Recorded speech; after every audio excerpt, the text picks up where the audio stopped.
Hi folks, this is the Mobile DevOps Showcase for April 2023. In this month's update, we'll cover various topics, including an update on some recently released features, some documentation updates and blog posts, and we'll wrap up with a preview of a new feature in the works. Over the last two milestones, we've released integrations for the Apple App Store and Google Play. Both of these integrations work similarly by allowing you to configure a project with the platform credentials, verify those credentials, and then have them added to CI jobs so they can be used to automate releases.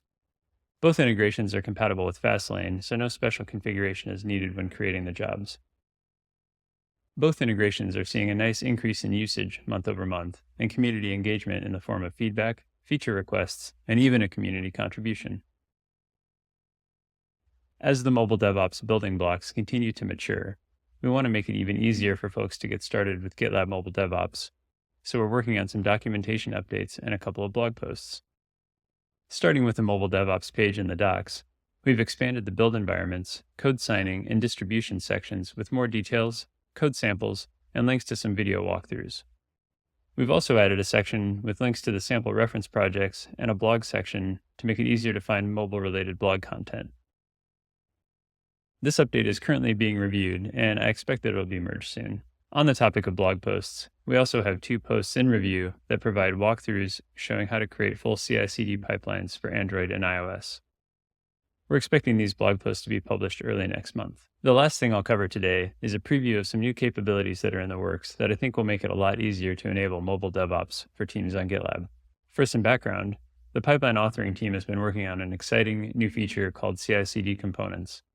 This is the next generation CI templates, and it's really well designed. This new architecture allows us to create isolated, single-purpose CI scripts that expose a structured interface. These components can also be tested and versioned. I'll link to the architecture blueprint and the roadmap for folks who want to read more. This is exciting for mobile DevOps because it allows us to wrap up a lot of the complexity related to integrating with Fastlane and lets us provide a simple interface for folks to set up their pipelines. In this proof of concept project, I've leveraged a couple of components I've created. In this example, I've enabled the Apple App Store integration and uploaded my signing certificates to secure files. With all that in place, all we need in the CI configuration is to include the components and provide a few configuration values. With just this GitLab CI YAML file, I now have a pipeline that can build, sign, and release an iOS app to test flight. You'll notice in this project there is no Fastlane folder and no Ruby gem file. We're still using those technologies in the components, but we can simplify things into a single interface and eliminate the additional configuration complexity. Over in the component project, we have detailed interface descriptions in the README, and you can see what each component is doing in the template YAML file. These components are currently just a proof of concept, but I'll continue to iterate on them over the next few weeks, and we'll hopefully have a public release soon. That's all for today.